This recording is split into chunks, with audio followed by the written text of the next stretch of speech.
Uma boa noite a todos, que a paz do nosso Mestre Jesus esteja desperta em nosso interior. Eu gostaria de, em primeiro lugar, registrar a nossa alegria de aqui estar presente na minha querida Varginha. Eu vou chamar de minha já, porque é a terra que guarda a minha família, a minha filha, o meu genro, os meus netos, com todo o amor que eu os tenho. E eu estou vindo aqui hoje para falar do motivo maior, que é a oração de São Francisco, que é o nome dessa casa espírita. Então, quando o Fred nos convidou, através da minha filha e do meu genro, eu escolhi logo a oração para que a gente pudesse abrir a boca da mente. Isso aqui é orar. Orar não é ficar repetindo.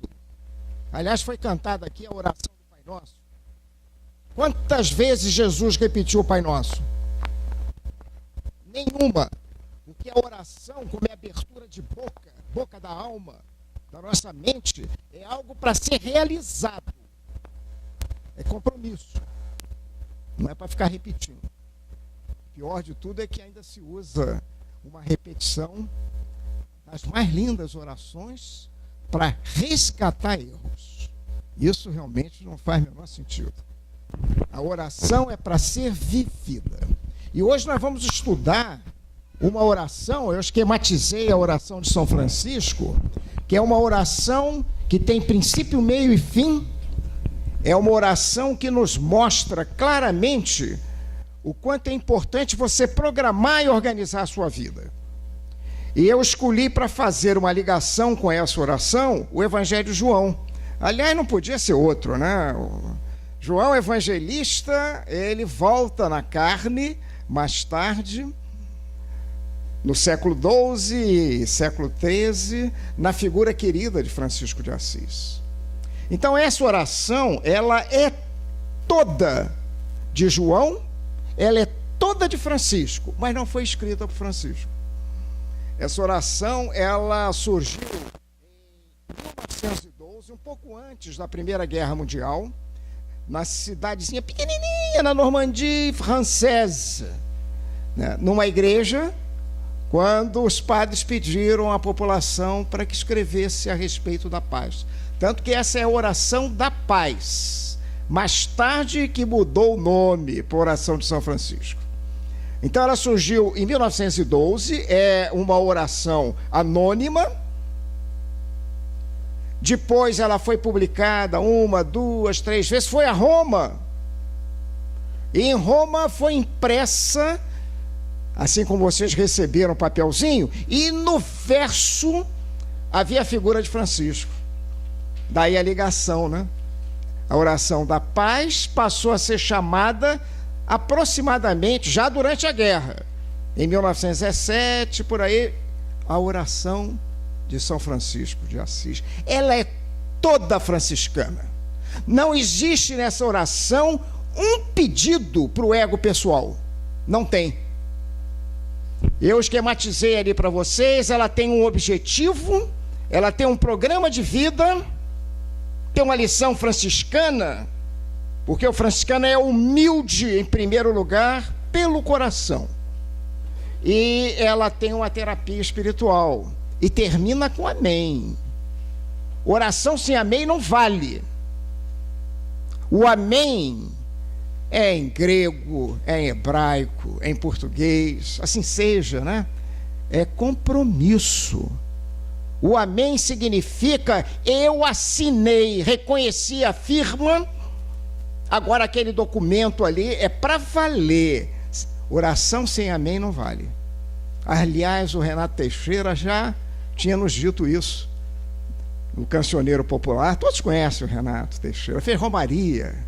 Nós estamos aí perto, né, da nossa querida Virgem Maria, lá de Aparecida. E ele sempre afirmou que oração sem amém não vale. É a mesma coisa que manga sem caroço.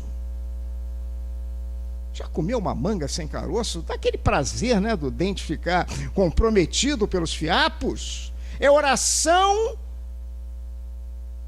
sem compromisso. É manga sem caroço, é pescoço, é um colarinho, olha aqui, ó, pescoço, colarinho sem pescoço, é reza sem amém.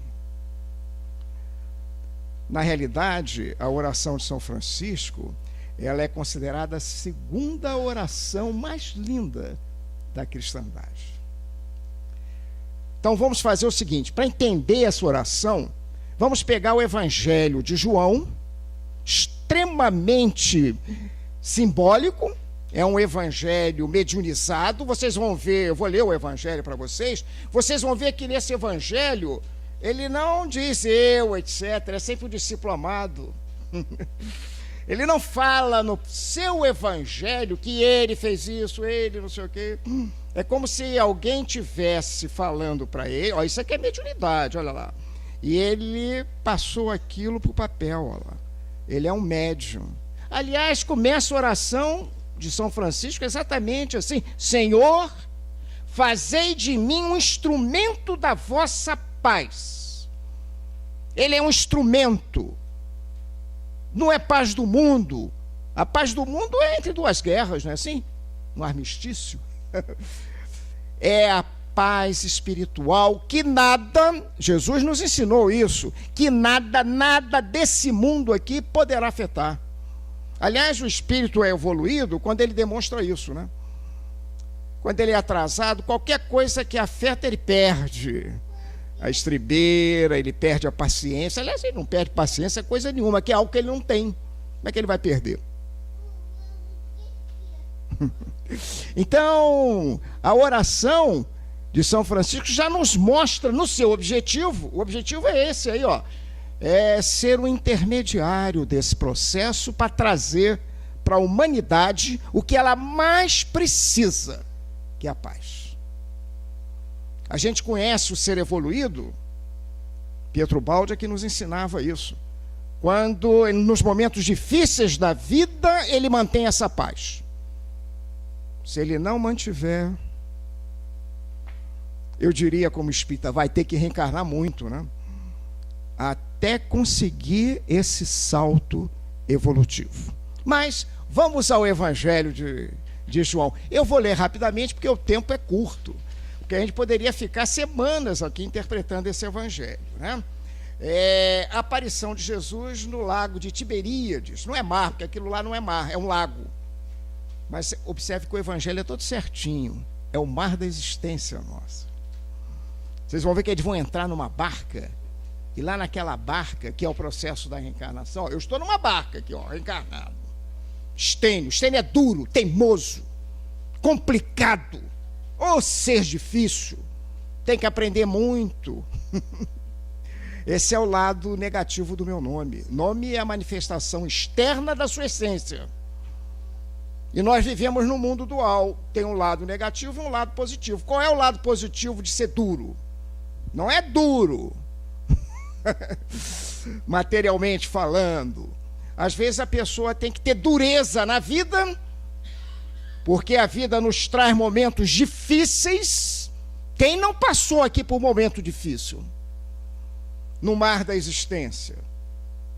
Manter o equilíbrio, a paz, a harmonia nesse processo é difícil. Então, a dureza é no sentido de você não jogar a toalha cedo demais. É a persistência na luta da vida. Ficou claro? Olha que oração linda. Ela já começa assim, ó. Muito bem. Então, vamos ao Evangelho de João. É o final do Evangelho. Encerra o Evangelho. Jesus tornou a mostrar-se depois a seus discípulos. As bordas do mar, já sei que não é mar, é lago, mas é mar da existência, porque o Evangelho é pneumático, é espiritual, de Tiberíades, lá no norte da Palestina, lá na Galileia, no jardim fechado. Então ele se apresenta no nosso jardim cercado, no nosso interior, no nosso self, né? e apresentou-se desse modo. Simão Pedro e Tomé, vamos contar quantos estão aí, ó. Simão Pedro e Tomé, chamado Dídimo.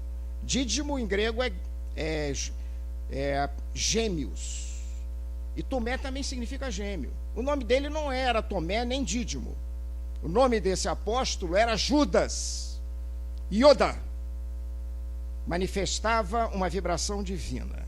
Mas ele era conhecido como gêmeo. Mas não tinha irmão. Quando você tem um gêmeo, é porque você tem um irmão, normalmente muito parecido com você, né? Ele era gêmeo de quem, esse Tomé? E tinha espírito científico, ele quis tocar Jesus, né? Jesus apareceu para 10 apóstolos na ausência de Tomé, depois apareceu na presença de Tomé. Vem cá, Tomé, toca aqui, ó. Isso aqui não é fumacinha, não. Esse corpo tem carne, tem osso, toca aqui. Porque ele disse que só acreditaria se tocasse, né?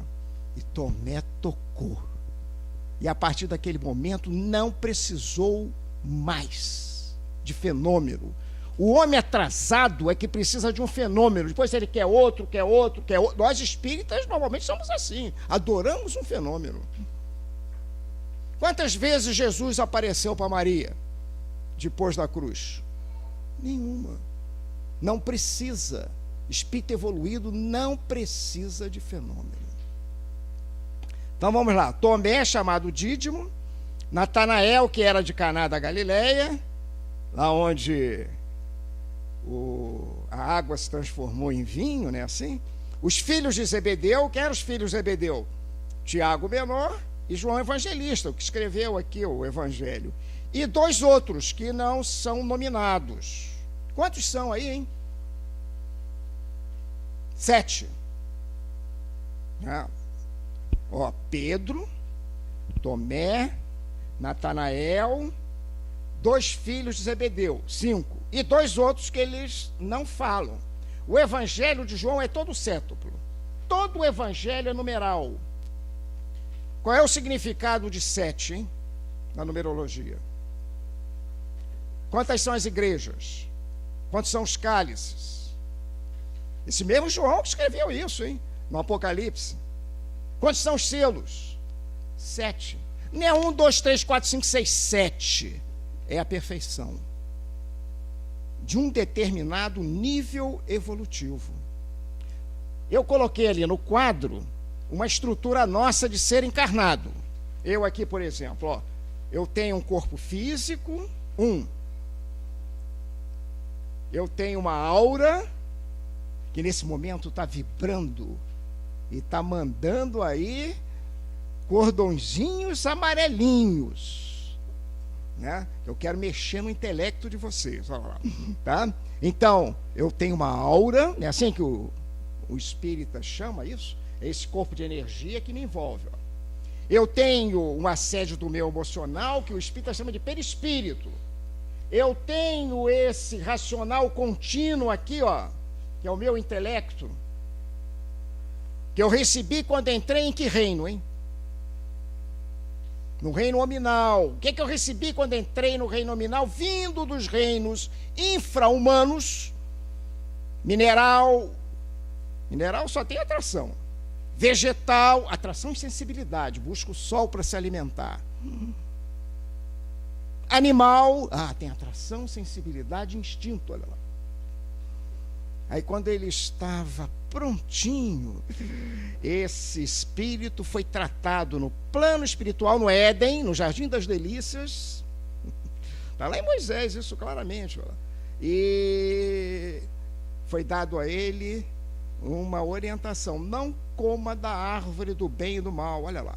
Não use o que você vai receber agora, que é o livre-arbítrio, de maneira errada, porque agora você vai ter responsabilidade. O que você não tinha nos reinos infra-humanos. Não tem umbral de cachorro.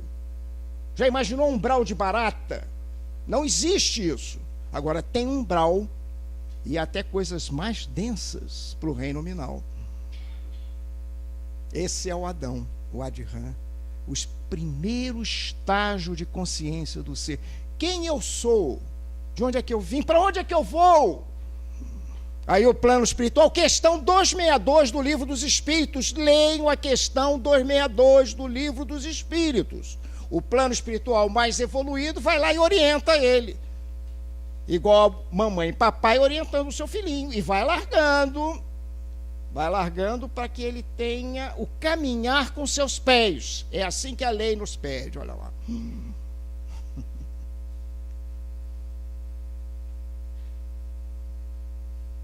Aí, de novo, ele usa isso de maneira incorreta.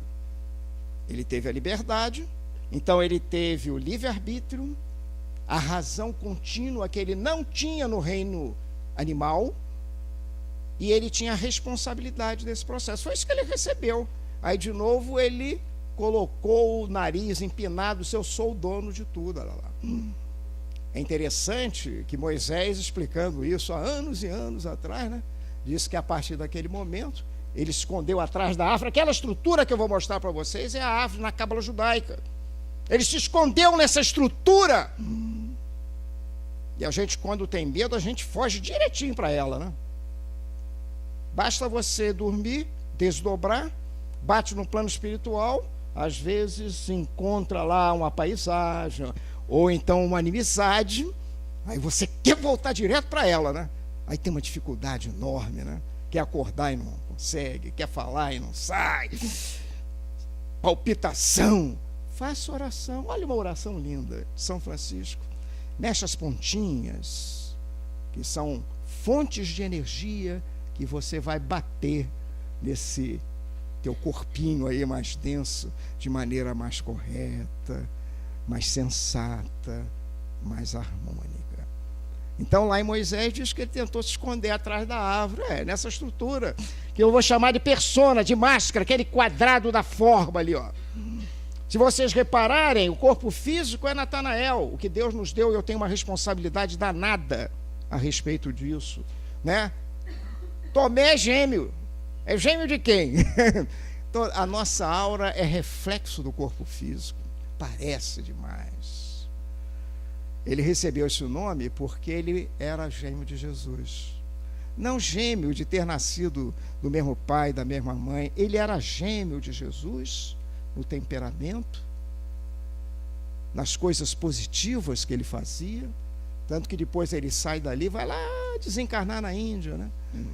Por flechadas, levou o evangelho para toda aquela região, né? Eu tenho uma parte emotiva que é nosso perispírito. Esse é o Pedro, senta, levanta, vai que vai, não tem condições ainda, vai lá para trás, vai de retro, Satanás, né? Assim, ó, Satanás não é bicho feio, Satanás é opositor da lei, ó. Toda vez que eu quero ver um Satanás ou um diabolos em grego, eu olho no espelho, é baixinho, carequinha, olho preto. O professor Hermógenes me ensinou isso, né? A Daniela conheceu ele, tão bonito, né? Da yoga. Ele dizia, quer ver um Satanás? Olha no espelho, meu filho. Olha lá, é baixinho, barrigudinho, carequinha. Ele tinha olhos claros, eu tenho olhos escuros. Por que eu sou ainda opositor da lei? Que eu não faço de maneira contínua o que a lei do amor me pede. Ficou claro o processo? Né? Olha lá o Pedro, é o nosso emocional. E o João é o nosso intelecto, esse racional contínuo que está raciocinando analiticamente agora. Olha lá. 4 é o número da forma. Né? 4, ele representa essa estrutura que eu estou manifestando agora. Eu estou estênio, eu não sou estênio, eu sou um espírito eterno, imortal. Ficou claro? Mas não tenho ainda condições de manifestar esse amor. Pela lei, reencarna. Na realidade, o que é que eu sou? Eu sou uma individualidade. Se vocês repararem, é aquele ternário superior, onde você tem a base desse ternário é o espírito, como centelha que me anima, como centelha que me individualiza. Eu sou diferente de você. Ok? Existe uma mente mais ampla, que é a mente intuitiva, cujo nosso intelecto é uma mera projeção concreta. A mente intuitiva vê como um todo. O nosso intelecto é quebradinho. E eu vou ter que explicar isso para mostrar que estava lá na barca todos os componentes dessa estrutura, sendo que 2 ele não nomeia, porque 2 são desconhecidos no processo atual evolutivo que eu me encontro. Tá? Então tem o Tiago, que é aquela estrutura, a base daquele triângulo, o ternário superior. Tiago é 3 do espírito, olha lá. E me individualiza. A mente intuitiva eu desconheço, porque ela vê como um todo. Ela vê como síntese. O meu intelecto é analítico. E eu tenho a presença divina nessa estrutura. Não sabeis vós que sois Deus e que o Espírito de Deus habita em vós? Não procure isso lá fora, lá, colar. Ele está onde? No interior da nossa estrutura. É o namastê, né, do oriental. Esse Deus interior, que é o mesmo de você, que é mesmo de um criminoso, é o mesmo de um cachorrinho, de uma árvore, de um mineral. Está em tudo, olha lá. O pastorino chama isso de Cristo imanente. Está na nossa estrutura. É essa presença divina que está em mim. Ficou claro? São 3, olha lá. O 4 da forma e o 3 da individualidade. Quando aquela individualidade absorver aquele quaternário inferior, dá quanto, hein? Dá 7. Na doutrina espírita, quando eu não precisar mais daquela persona para se manifestar, eu sou o quê, hein? Um espírito puro. O espírito puro não reencarna mais. Questão 113 do Livro dos Espíritos. Ficou claro? Eu fiz essa introdução, eu não vou ler mais o Evangelho, eu só vou contar para vocês a historinha. Por favor, você pega aquela aguinha lá para mim? Tá? Cabe pegar? Está ali, lá. Papai pega. Então, olha só. Eles foram pescar, entraram na barca, esses 7. O que é entrar na barca? Entrar na barca é o estado da encarnação. Então, toda essa lição que nós vamos receber hoje é para o ser encarnado. É para nós aqui, ó. Obrigado. É uma lição para todos nós. Eles entraram na barca e foram pescar. Né? Pedro, inclusive, é sempre assim, as emoções mergulham, né? É o primeiro que chega, ele quer fazer, né? Pedro era assim. Tá? Vamos pescar. Eu sou só, vamos pescar também. E foram pescar. E Jesus, anteriormente, tinha pedido a eles, aos seus apóstolos, para que eles fossem pregar. É o ir de pregar. E eles voltaram para a vidinha deles. Voltaram lá para Galiléia e voltaram à pescaria. Pedro, João, Tiago, os filhos de Zebedeu, junto com Zebedeu, tinha uma companhia de pesca. Lá na Galiléia, voltaram para a vidinha. E cadê a pregação? Cadê? E passaram a noite inteira pescando. Não pescaram um peixe. É assim que o Evangelho de João nos retrata. E foi para lá, e foi para cá, e foi para lá. Aí daqui a pouco, cerca de 200 côvados da margem, esse lago de Genezaré, que é o lago da Galileia, é a mesma coisa, né? Certo? Ou o mar de Tiberíades, ou o lago de Tiberíades, é tudo a mesma coisa. Ele tem cerca de 9 a 12 quilômetros de extensão. Ó. Então, 200 côvados da margem, o côvado, naquela época, valia 66 centímetros. Faz a continha rápida aí. Quanto dá 200 côvados? 132 metros. Já fiz a continha aqui. Né? Para isso que serve a engenharia, né? Faz conta rápido, olha lá. 66 centímetros vezes 200, né? Vai dar 132 metros. Durante a noite, a 132 metros, você tem dificuldade de reconhecer alguém lá na margem. Concordam comigo? Então, eles viram um ser brilhante lá na margem, mas não reconheceram. E aquele ser perguntou a eles: vocês têm algo para comer? Depois vocês leiam o Evangelho de João. E eles responderam imediatamente: não.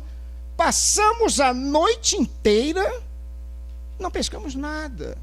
Aliás, Jesus já tinha mandado para Pedro uma recomendação, que ele seria um pescador, não seria? Mas um pescador de homens, de almas. O que é alma na doutrina espírita, hein? É o ser encarnado. É o espírito num estado de encarnação. Durante a noite, na escuridão, no simbolismo da ignorância, o ser consegue pescar homens? Agora a gente entende Moisés, né? Moisés recebeu uma orientação desse mesmo Jesus, né? Do Yahvé, é o mesmo. Ele recebeu uma orientação: vai lá para o Egito, traga o meu povo para a terra prometida, onde vai jorrar mel, etc. E ele pergunta ao Jeová, a Yahvé, né? Mas vem cá, como é que eu vou chegar lá, falar com o faraó e com aquele povo que já está anos e anos escravizado, e dizer para sair de lá e me seguir? E aquele espírito, né, orientou Moisés, né, a dizer o quê? Tanto que Moisés perguntou: quem é que eu vou dizer que me mandou fazer isso? E aquele espírito esclareceu a Moisés: ó, diga que eu sou te mandou. Jesus fala diversas vezes que ele era o eu sou. Então aquele espírito que se manifestou para Moisés, mais tarde se manifesta na figurinha de Jesus, olha lá. É o mesmo. Diga que eu sou te mandou. Tá? E ele vai lá, leva aquele povo passou quantos anos no deserto, hein? 40 anos. Meu Deus do céu! A distância do Egito até a Palestina é algo equivalente a Rio-São Paulo. Levar 40 anos do Rio de Janeiro até São Paulo, era melhor mandar um guia melhorzinho do que esse, não é verdade? Agora a gente entende o simbolismo da passagem, olha lá. Para você sair do Egito. O que é Egito? É essa escuridão, terra negra. O rio Nilo tem muita matéria orgânica, ele é negro. Então, durante essa escuridão, observe que não é cor de pele não, pelo amor de Deus, hein? Durante essa ignorância, o ser sair desse estado de evolução e chegar à situação de um espírito puro, muitas reencarnações, ó. Muito 4, ó. O 0 à direita do número é muito, e o 4 é a forma, muitas personas, olha lá. Bastava uma, né? Vinha aqui, cumpria a lei, voltava. Entenderam os 40 aí, ó? E os 200? O 200, eu deixei de fazer o 2 aí. Todo mundo sabe fazer um 2, né? O 2 é um número grávido, ele tem uma barriguinha, é um número fecundado, não é assim? O 2 é o número da sabedoria. Eles estavam distantes do Cristo, que estava lá na margem. Quantos côvados? 200. 0, 0. Muito o quê? 2. O que é o 2? 2 é a sabedoria do processo. Aliás, Emmanuel e nosso querido Bezerra já nos ensinaram que o homem, para atingir o processo de evolução, é igual um pássaro. Numa asa tem o quê? Amor. E noutra asa tem sabedoria. Como é que o espírito verdade, o espírito verité, falou para o professor Rivaio: amai-vos e instruí-vos. Se não tiver o amor e a sabedoria com as asas equilibradas nesse processo, não voa. Se tiver a asa dita de sabedoria, muito exagerada, e de um amor raquítico, isso vira um cientista materialista, vai produzir uma bomba atômica. Se ele tiver essa asa dita conta do amor muito grande, com esse processo de sabedoria raquítico, mais de um conhecimento, não confundir sabedoria com conhecimento, hein? Conhecimento significa o ser erudito. Eu posso conhecer o livro dos Espíritos, as questões, as 1019 questões, de ponta a ponta, sorteio uma questão, te digo qual é a questão, te digo o que o plano espiritual respondeu para Allan Kardec, digo se tem comentário de Allan Kardec, explico isso tudo para você. E não faço nada disso lá fora. Isso é um ser erudito, ele não é um sábio. O sábio vem de saborear, olha lá. Eu transformo essa erudição, esse conhecimento, em calorias espirituais, coloca em prática. Por exemplo, um cientista fabuloso, não vou nem dizer o nome, produziu bomba atômica. Agora eu vou dizer o nome de um cientista também fabuloso que produziu uma vacina. Um Dr. Sabin, por exemplo. Olha lá. Isso é sábio. O outro é um erudito. Um tem conhecimento, esse tem sabedoria. Viram a diferença do conhecer para o saber? Né? Então precisa ter essa asa da sabedoria equilibrada com a outra, porque se desequilibrar, normalmente esse ser se transforma em quê? Num fanático religioso e mata. Aliás, foi o que mais matou. A oração de São Francisco era para deixar de produzir isso, olha lá. Na Primeira Guerra Mundial. Entenderam o processo? Está muito distante do Cristo, olha lá. 200 côvados. Estava faltando a eles o quê? Estavam lançando a rede, mas não tinham sabedoria. Não adianta ficar lançando rede sem saber. E numa escuridão, numa ignorância, olha lá. Tem que fazer com sabedoria e saborear o processo. Eu saboreio ter vindo aqui hoje para conversar com vocês. No fundo do coração. Ficou claro o processo dos 200 côvados? Aí aquele ser iluminado mostra o que tem que fazer. Mandou aqueles que estavam na barca jogar a rede para o lado direito. Mas eles passaram a noite no lago, olha lá, para lá e para cá. O que é lado direito e lado esquerdo? Aquilo que é lado direito agora era lado esquerdo. Entendeu? Rodando lá pelo lago.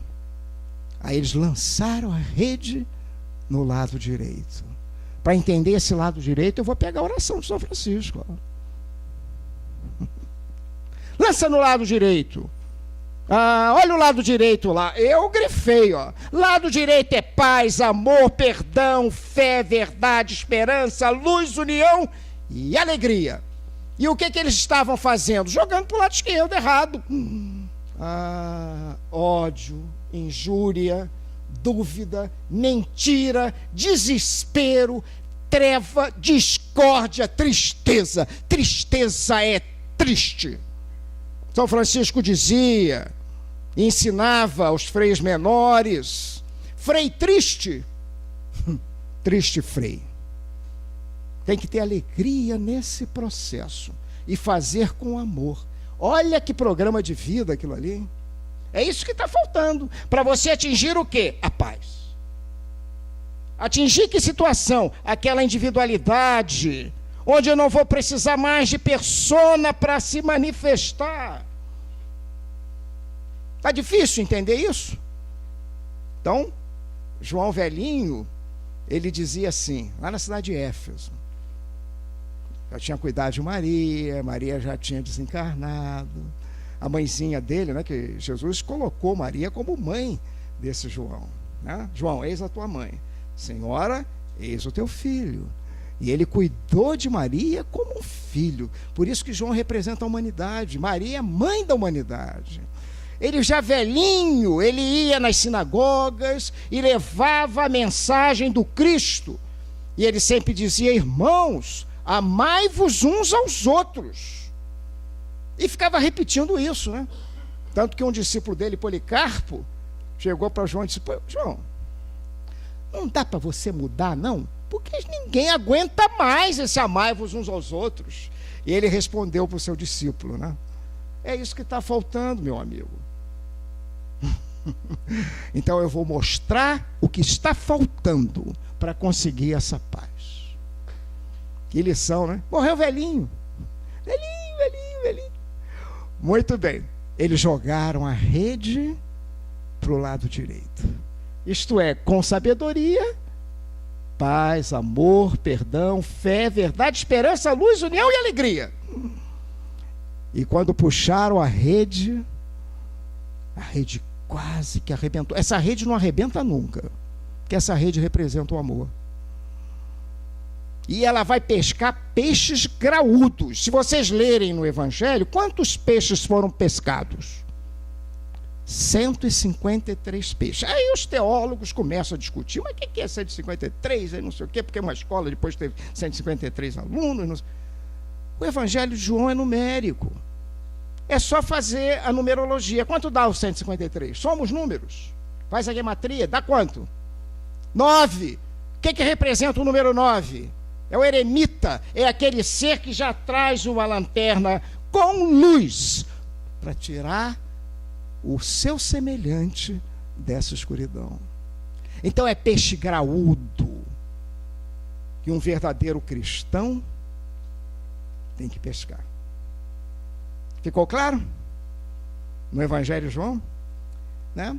E quando eles chegam mais perto da margem, João, esse evangelista, ele não diz eu, ele diz sempre assim, um discípulo amado de Jesus, aquele que encostou o peito no peito de Jesus, a sua cabeça, lá. Por que ele não diz eu? Não é ele que está escrevendo? É porque é mediúnico esse evangelho. Mateus, Marcos e Lucas são evangelhos sinópticos, são totalmente diferentes do evangelho de João. Como é que começa o evangelho de João? No princípio era o verbo. Verbo, energia, vibração. Esse verbo estava em Deus. Deus é amor, Deus é luz. Isso é João, olha lá. Deus é espírito. É como se dissesse, essa energia é espírito, olha lá. Estava no espírito. E essa energia, lá no versículo 14, ele diz, essa energia se fez carne. João já tinha noção, em termos mediúnicos, do processo da involução. Espírito, energia, matéria. Tá. Se brutalizou na matéria. Agora, meu filho, por isso que a vida é árida. A estrada, né, é inclinada, difícil. A vida é dura. A porta é estreita. Ué, se Deus é amor, essa porta devia estar escancarada. Por que o animal sofre se ele não tem livre-arbítrio? Por que a plantinha sofre? Não vem dizer que a plantinha não sofre, que ela sofre. Já viu um seca-pimenteira? Eu tinha um vizinho lá em São José dos Campos que era um seca-pimenteira. Eu tinha uma avenca linda. Ele fez um elogio, no dia seguinte a avenca estava... Seca-pimenteira. Como é que você explica isso na época de Kardec, na Revista Espírita? Era a discussão maior. Como é que o animal sofre se ele não tem livre-arbítrio? E não se sabia explicar. Por causa do processo da involução, olha lá. Se brutalizou na matéria. Agora tem que capinar, meu filho. Você vai sair dessa matéria, desse mundo material. Olha a cobra mordendo o rabo. Espírito, energia, matéria. Agora matéria, energia, espírito. Parábola do filho pródigo, olha lá. Voltei à casa do Pai. Não vou precisar mais daquela persona para me manifestar. Então sofre sim. Sofre. Não vai culpar a lei. Sofre porque houve o processo da evolução e você escolheu esse processo. Se brutalizou na matéria. João já tinha isso, olha lá. Já conhecia isso. Há mais de 2000 anos atrás, meus filhos. Aí eles chegam perto da margem. Esse intelecto que João representa, o intelecto, é sempre o intelecto que vê primeiro, olha lá. Tem um entendimento. E quando você tem um entendimento, o processo é mais rápido. É o Senhor. E quem é que mergulhou? Pedro. Porque o nosso emocional é sempre na frente, né? Não pensa. Se você conversar com alguém preso, etc., ele vai dizer para você, ó, foi questão de... Primeiro que ele se diz sempre inocente, né? Nunca é culpado. E depois ele vai dizer, isso que eu cometi foi... Se eu tivesse a lógica do processo, olha lá, eu não estaria aqui. Entenderam as emoções? Por isso que Pedro representa as emoções nossas. E elas se descontrolam. Entendeu? Ele mergulha. Ele estava nu no barco. Aí ele põe a túnica e mergulha no mar. Ele reencarna lá. Porque é nesse corpo denso que eu vou mostrar se eu controlo ou não essas emoções. Porque lá na espiritualidade é tudo agim. Você entendeu isso? Entendi. Você vai fazer certo? Vou. Tá tudo claro. Aí bota na roupa de carne, olha lá. Aí vocês vão ver a dificuldade. Então o processo reencarnatório nós vivemos num planeta de quê mesmo, hein? De provas e expiações. O que é uma expiação? É um resgate. Coisas erradas que eu pratiquei nesta ou em vidas anteriores, eu estou corrigindo. Olha o resgate aí. Expiação. E a prova, o que é? Eu sou santinho lá. Recebi esse corpinho de carne, aprendi tudo. Aí bota na carne, para ver se aprendeu mesmo. É igual aluno, né? E em qualquer nível, hein? Né? Durante a minha vida profissional, 47 anos, eu treinei os engenheiros que entravam para a Petrobras. Alguns, infelizmente, eu não treinei nesse aspecto. Tá? Muito bem. Que é um mau exemplo, né? Então, e, aliás, é esse o primeiro exemplo que recebe. Aliás, nenhum que entrou para a Petrobras recebeu esse mau exemplo. É uma vergonha. Quase que destrói a empresa. Por pouco. Né? Então, a gente perguntava, vocês entenderam isso? Explica assim, papapá. Entenderam? Todo mundo entendeu. Aí você está com uma prova. Todo mundo tira 10? Então, não precisa explicar mais, né? Bota no corpinho de carne para você ver se aprendeu mesmo. Não aprendeu ainda. Olha lá. Aí retorna numa persona, noutra persona, noutra persona, até não precisar mais. Quando aquela individualidade absorveu o 7, lembra, né? Espírito puro, olha lá. Então eles estavam na barca com aqueles 7 componentes, só que desconheciam alguns ainda, lá. E não estavam fazendo com amor, querendo pescar peixe graúdo na ignorância. Não dá, não funciona. Mergulha. E Pedro mergulhou. Ele estava nu, botou a túnica, ó, túnica de pele, olha aqui, ó. O Stênio está com túnica de pele, olha aqui, ó. Para mostrar que aprendeu. E ai de você se não aprendeu. Vai retornar. Não retrograda, mas vai assumindo as responsabilidades cada vez mais. E fica cada vez mais difícil dar um salto de evolução. Ficou claro isso? Quando você desperdiça essa oportunidade? Né? Muito bem. E o Cristo estava lá na margem, com um braseiro, assim que a história do Evangelho de João termina lá, com peixe, já tinha peixe. Mas ele sempre pergunta, você tem algo para nos alimentar espiritualmente? Como é que você responde para o Cristo? Estava lá o braseiro é do amor, rapaz. Sem o amor não funciona. Tinha um pão, tinha um peixe. O pão era o alimento espiritual e o peixe representa o Cristo, né? Como é que eram chamados? Como é que era o símbolo dos chamados cristãos no cristianismo nascente? Era o peixe, ó. É para mostrar se você é sintonizado com aquele Cristo imanente lá. E não adianta querer enganar. E eles jantaram com Cristo. E todos ficaram, um olhando por outro. É muito bonito o Evangelho de João, né? Será? Ninguém quis se comprometer, dizer que eu, Senhor. Consciência pesada. Por quê? Porque o Senhor já tinha pedido a eles para fazer o quê? Ir de pregar. Eles estavam pregando? Estavam pescando durante a noite na escuridão, na ignorância do ser. Ficou claro? Que evangelho, né? Aí é interessante que depois desse jantar, o Cristo chega para Pedro e pergunta a Pedro: tu me amas, Pedro? Tu me amas mais que os outros? E Pedro responde, as emoções, lá, tu sabes tudo, Senhor. Tu sabes que eu te amo. E Jesus fala para Pedro: apacenta os meus cordeiros. Na realidade, Jesus falou cordeirinhos.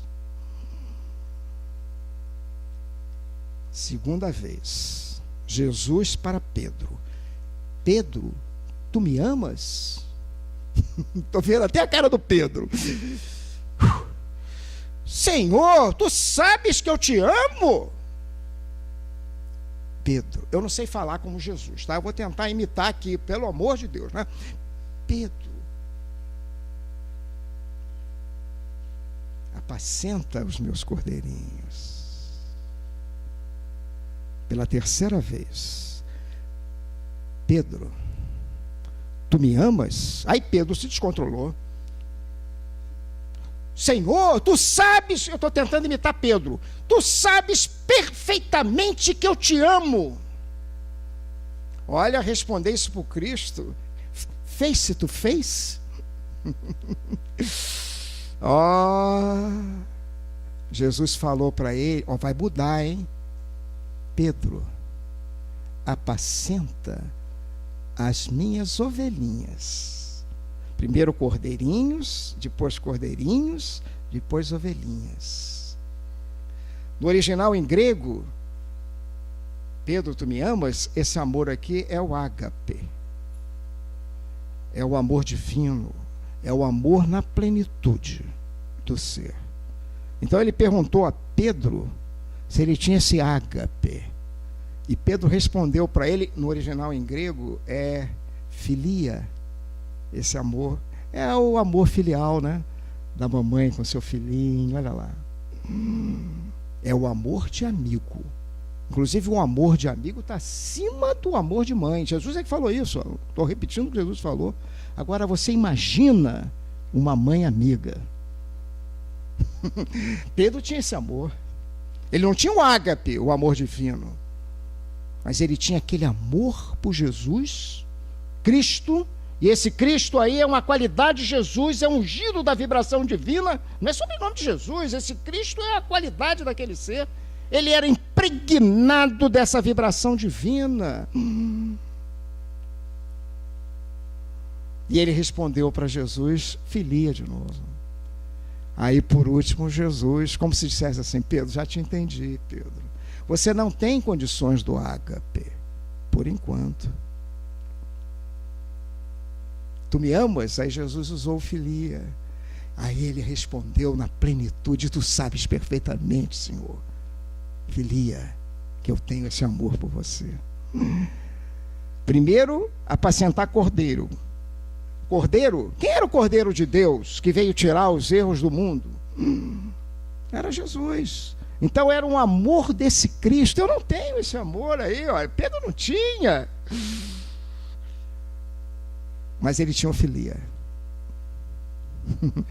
Então, na terceira perguntinha, Jesus foi tão lindo ao falar para Pedro: Pedro, eu sei, Pedro, você, no final da vida, ou nas vidas seguintes, você vai chegar a esse ágape. Por enquanto é filia mesmo, Pedro. Filia neles. Nesses que tanto precisam desse amor. Ó Senhor, meu divino mestre, permita que eu não procure tanto ser consolado quanto consolar, compreendido quanto compreender, amado quanto amar. Lição de humildade franciscana. Não tem pedido para o ego, para aquela persona. Persona em grego é máscara. Eu estou vivendo atualmente na máscara estênio. Já vivi na máscara Marie, já vivi numa máscara anterior, numa outra interior, na outra anterior, e ainda vou ter outras máscaras a viver. eu me conheço. Como na igreja de São Damião, São Francisco orando no crucifixo da igreja de São Damião, levitou inclusive, ó, e aquele crucifixo conversou com ele. Francisco, eu te conheço, Francisco.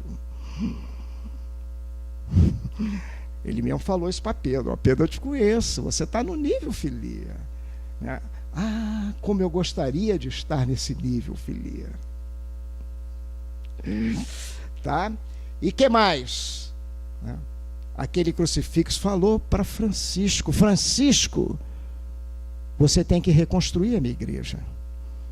E Francisco saiu reconstruindo a igreja de São Damião e outras. Não era a igreja de pedra, era a igreja, a própria estrutura maior de uma igreja. Nós estamos numa igreja aqui, ó, que nós precisamos reconstruí-la com amor e com sabedoria. Francisco, aprendi, né? Aí Jesus fala para Pedro: Pedro, você, quando era moço, você se cingia, botava cinto, avental, etc., e ia para onde você queria. Agora, e mais tarde, ainda mais velho, outro vai cingir você e você não vai mais para onde você quer. E Jesus estava querendo mostrar o final da vida de Pedro. Como é que Pedro morreu, hein? Lá em Roma, né? Nero mandou prender, etc. E mandou crucificá-lo de que maneira, hein? De cabeça para baixo. Que ele nem nesse momento queria ser semelhante a Jesus. Então Jesus já estava avisando a ele: ó, o teu final aqui, dessa vida física, é na cruz. Tá? Siga-me. Siga-me no processo da crucificação e siga-me nos conhecimentos que Jesus lhe transmitiu e você tem que aplicar. Entenderam o recado para Pedro? Pedro é emoção, e emoção é fofoqueira. Quem não tem emoção fofoqueira aí? Aí ele voltou, olhou lá para trás e tinha aquele grande amigo dele. Quem? João. Por que ele não diz lá? E eu estava lá atrás, ele me viu, e Pedro, fofoqueiro, perguntou para João: e aquele lá? O que vai ser dele? Jesus o repreendeu com uma elegância que eu não sei fazer. Eu vou tentar fazer agora. Ô Pedro, para com isso, Pedro. Que te importa isso? Trata da tua vida, Pedro. Isso sou eu falando para Pedro, tá? Jesus falou: que te importa, Pedro? Siga-me. Aquele lá vai ficar até que eu volte. Ao finalzinho do Evangelho de João. Aí correu logo um zum, que João não ia morrer, né? Enquanto Jesus não voltasse. E o João foi envelhecendo e morreu. Vocês sabiam que ele morreu? Morreu lá em Éfeso. Então o Evangelho errou. Joga fora. Não. O Evangelho está perfeito. Aquele João, mais tarde, né? 1100 e lá vai fumaça, retorna na figura querida de Francisco Bernardone. Francisco Bernardone nasceu de ventre de mulher, nasceu pela nossa biologia, não era o espírito puro. Porque o espírito puro não nasce na nossa biologia, nem pode nascer, seria derrogação da lei. Não nasce de ventre de mulher. Aliás, Jesus já falou isso, né, e nos ensinou que o mais evoluído, quando ele ali estava presente, mais evoluído desse processo, quem era mesmo, hein? João Batista. Jesus era mais evoluído que João Batista? Era. Nasceu de ventre de mulher? Tanto que o anjo chega para Maria e diz: ó, Shekinah, Maria, essa energia positiva, divina, está materializado no seu ventre. Não é fruto de relacionamento como o nosso, no nosso nascimento. Ok? O Evangelho é lindo, perfeito. Tá? Francisco Bernardone nasceu de ventre de mulher, né? Queria guerrear, queria ir para a cruzada, e foi melhorando. Chegou a jogar as roupas pela janela para os pobres.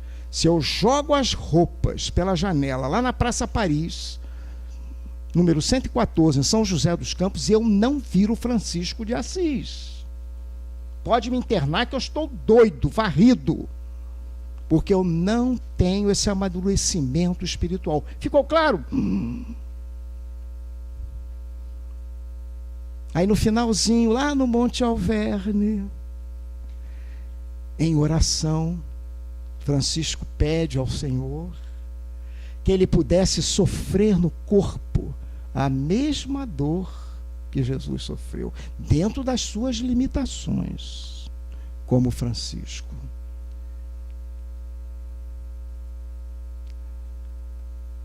E que ele pudesse amar a todos como Jesus amou, dentro do seu processo evolutivo. Nesse momento, no Monte Alverne, em 1224, um anjo alado aparece para ele, na figura de Jesus, com 6 asas. O Cristo voltou para ele. E o seu corpinho se manifesta em chagas, idênticas à de Jesus. Aquele corpinho de Francisco não teve evolução. Quem teve evolução foi o espírito. Aquele corpinho já não era mais compatível com aquele corpo de um espírito da manifestação do Cristo no Monte Alverne. O que aconteceu? Explode em chagas. É como se eu botasse uma lâmpada de 110 e 220 volts, ela explode. Não pode. É como se essa centelha aqui, ó, quisesse animar um corpo de um animal. Não pode. Explode. Ficou claro? Então Cristo voltou para ele. Então ele vai ficar aqui, nessa atmosfera, até que o Cristo volte. Termina o Evangelho de João. De forma esotérica, profunda, né? Aí vem a terapia espiritual, porque é dando que recebemos, é perdoando que somos perdoados. Quebrando o link, aquele link que me prende a um outro. Não é a lei que perdoa, não é Deus que perdoa. Deus não perdoa, nem castiga. Deus é a lei, Ele sempre nos ama. Já imaginou se a lei resolvesse desligar perante a minha personalidade? Eu estava ferrado. Ama sempre. Quem tem que desligar sou eu. Perdoando que somos perdoados, e é morrendo que nascemos para a vida eterna. Ah, Francisco, estava tão bom, né? Aí muita gente se desespera aí, né? Porque muita gente morre e não nasce para essa vida de qualidade, espírito puro. Bate lá num umbral tremendo. A minha esposa sempre brinca comigo e diz: ó, vou te dar deusinho, hein? Principalmente quando você está assistindo o jogo do Flamengo. Vai para um umbral profundo. Eu lá de cima vou dar deusinho para você. Então como é que morremos, que nascemos para a vida eterna? Agora fica claro, olha lá.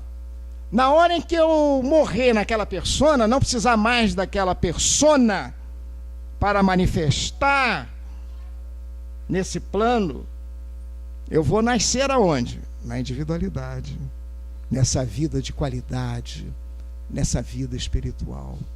Então é morrendo a personalidade que nasce para a vida eterna. Amém, é verdade, é compromisso. Se não fizer isso, volta numa nova persona.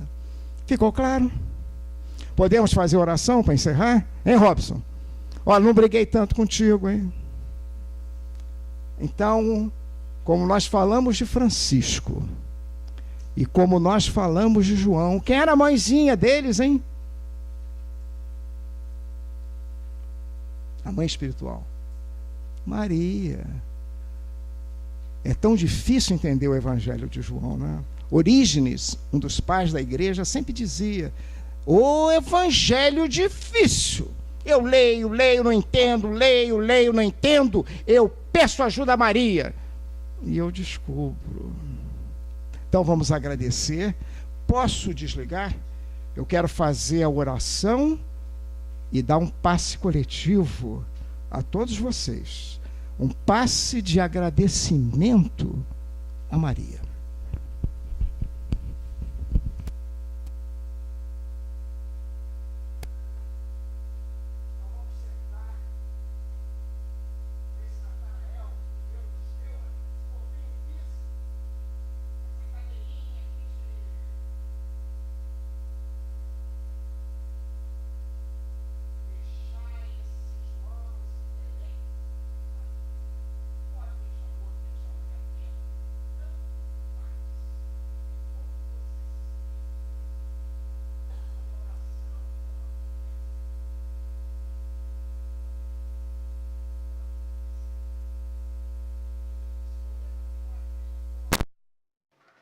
Expreende-se essa exterioridade. O quarto é a nossa individualidade.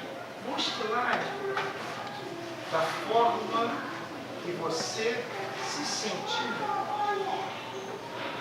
E vamos agradecer a mãezinha de Jesus, a nossa querida Virgem Maria, que protege a nossa vida. Paulo, ele descrevia Maria como um anjo vestido de mulher. Ela é um anjo. Meu Robson, é um anjo que nos alimenta, que nos traz o conforto, que nos traz o carinho de mãe. Como eu sinto saudade da minha mãe, do colo de mãe. Então coloque na sua tela mental essa mãezinha. Se tiver dificuldade, coloque na sua tela mental a nossa querida Maria. O Chico a desenhou, né? Nos planos mais densos, no Hospital Maria de Nazaré. Essa figura é muito conhecida aí no movimento espírita. Que ela possa nos trazer esse conforto. Viu, senhora? Esse conforto, e antes de tudo, é luz. Ela sabe perfeitamente o que o filho precisa. E ela vai atuar aonde você precisa, da maneira correta. Viu, Maria? Porque nós sabemos, senhora, que entre as santas, tão santas, tu foste ungida, Senhora da Divina Providência, cristal de rutilante transparência, que alumia e apacenta a nossa vida nos jardins do Senhor. Tu foste escolhida e apontada como anjo de clemência para sofrer a incoerência da humanidade luta, enraivecida. Virgem Maria, excelsa companheira, ai de nós, dadivosa mensageira, ai de nós, se teu hálito bendito não soprasse as correntes do infinito, se teu manto, Maria, não fosse o nosso ninho, esse ninho que nos acolhe, esse ninho que nos aquece, esse ninho que nos seduz, esse ninho que nos aproxima, Senhora, dia a dia, passo a passo, do seu Filho tão querido, do nosso Mestre tão amado, do nosso amigo, Jesus. Vamos respirando lentamente, prendendo um pouquinho a respiração e soltando lentamente. Isso é um processo de limpeza desse Natanael, desse corpinho físico, desse Dídimo, desse Tomé, que eu tenho uma responsabilidade tão grande por ele.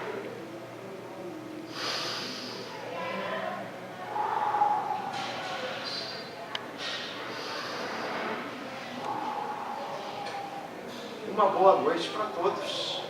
Podemos abrir os olhos, quem estava com eles fechados. Se tiver ainda alguma dificuldade, respire. Respire profundamente e na sua vida diária, quando tiver um pouquinho pesado esse fardo, não esqueça de orar com a Maria. Graças a Deus.